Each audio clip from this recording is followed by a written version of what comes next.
भारतीय वीर जवानों की अमर गाथा, जाबाजों के अदम्य और साहस की ऐसी कहानी जिस पर हर हिंदुस्तानी का सीना गर्व से चौड़ा हो जाता है। जी हां, आपने ठीक समझा, हम बात कर रहे हैं उस कारगिल युद्ध की जो साल 1999 में हुआ और जो हर भारतीय के जहन में आज भी तरोताजा है। तो आइए हम आपको इस वीडियो के जरिए बताते हैं कि क्या थी कारगिल के युद्ध की कहानी।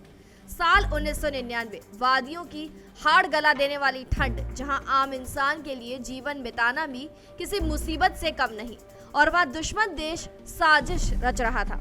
वादियों में कुछ अनहोनी की हलचल थी। सरहद के उस पार से अनजान लोगों का आना जाना कुछ ज्यादा ही बढ़ गया था।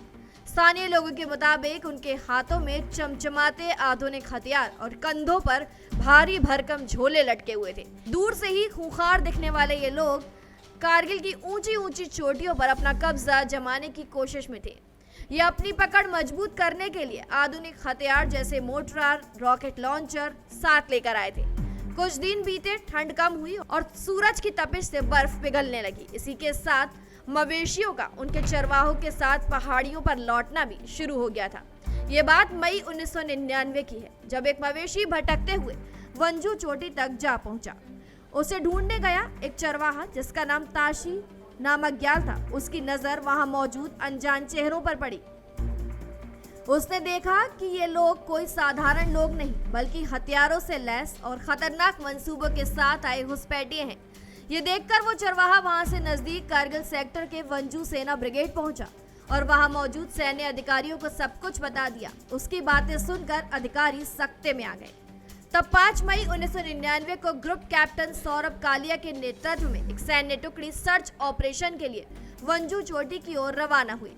इस टुकड़ी का मकसद था इन अनजान लोगों की पहचान करना। कैप्टन सौरभ ने दूर से इन लोगों को देखा और समझ गए कि ये कोई साधारण घुसपैठिए नहीं, बल्कि पाकिस्तान से आए प्रशिक्षित आतंकी हैं। उनके पास मौजूद हथियारों का जखीरा इस बात की गवाही भी दे रहा था कि उनके इरादे बेहद खतरनाक थे। आपको बता दें कि कुछ समय बीतने के बाद जब कैप्टन कालिया टुकड़ी सहित वापस नहीं आए तो सेना को शक हुआ। सैन्य अधिकारियों ने तुरंत कुछ और सैन्य टुकड़ियों को भेजा। इन टुकड़ियों का सामना मौजूदा घुसपैठियों से हुआ तो लगा कि वो कोई आम आतंकी नहीं, बल्कि प्रशिक्षित सैनिक हैं। इस छोटे ऑपरेशन में सेना को 2 बड़े राज पता चले। पहला ये कि घुसपैठिए सिर्फ वंजू तक सीमित नहीं है, बल्कि दूसरी चोटियों पर भी इनका कब्जा जमा है। दूसरा ये कि लोग पाकिस्तानी सेना के प्रशिक्षित जवान हैं, जिन्हें घुसपैठियों के रूप में भेजा गया था। इस मुठभेड़ के दौरान मिली सूचना में अब सबके सामने जो बात थी वो ये, जिससे साफ हो चुका था कि ये लोग पाकिस्तानी सेना के जवान हैं, जो एक बड़े नापाक मंसूबे के तहत करगिल की वादियों में घुसे हुए हैं। ये खुलासा भारतीय सेना के लिए एक चौंकाने वाला मामला था। सेना और सक्रिय हुई। आनन फानन में भारतीय वायुसेना और स्थानीय सैन्य टुकड़ियों को दुश्मनों का पता लगाने के लिए लगा दिया गया। वहीं इन सब मामलों में अब मुठभेड़ शुरू हुई और 18 मई 1999 को भारतीय सेना ने घुसपैठियों के कब्जे से पॉइंट 4295 और 4460 पर कब्जा कर लिया।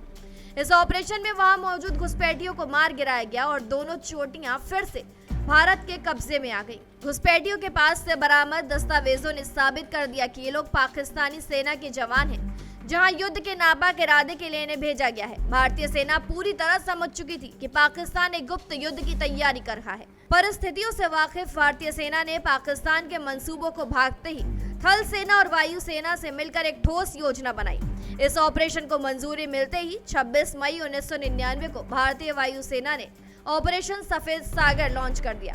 इस ऑपरेशन में दुश्मन के ठिकानों पर हवाई हमले किए गए। उसी समय भारतीय थल सेना ने ऑपरेशन विजय लॉन्च कर दिया, जिसका मकसद था दुश्मन को धूल चटा देना और देश से बाहर करना।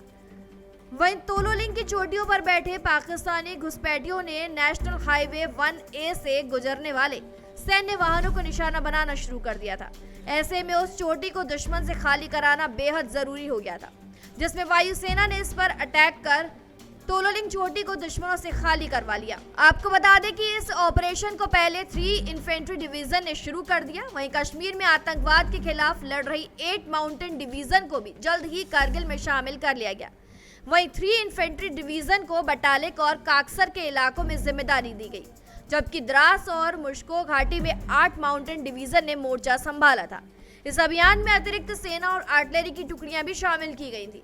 वहीं 13 जून 1999 को भारतीय सेना को दूसरी बड़ी कामयाबी मिली, जब तोतोलिंग और पॉइंट 4590 पर फिर से कब्जा कर लिया गया। इसके बाद भारतीय सेना एक के बाद एक पॉइंट पर अटैक किया और point 5410, point 4700, black rock 3, pimple, point 5000, point 5287, tiger hill point 4875 और जुलू सुपर कॉम्प्लेक्स तक अपना कब्जा जमा लिया। भारतीय सेना के जाबाजों ने अपनी जान की परवाह किए बगैर दिन रात एक करके और आखिरकार 26 जुलाई 1999 तक कारगिल की सभी चोटियों को दुश्मन से मुक्त करा लिया और इस तरह एक ऐतिहासिक युद्ध की समाप्ति की भारत की तरफ से घोषणा की गई।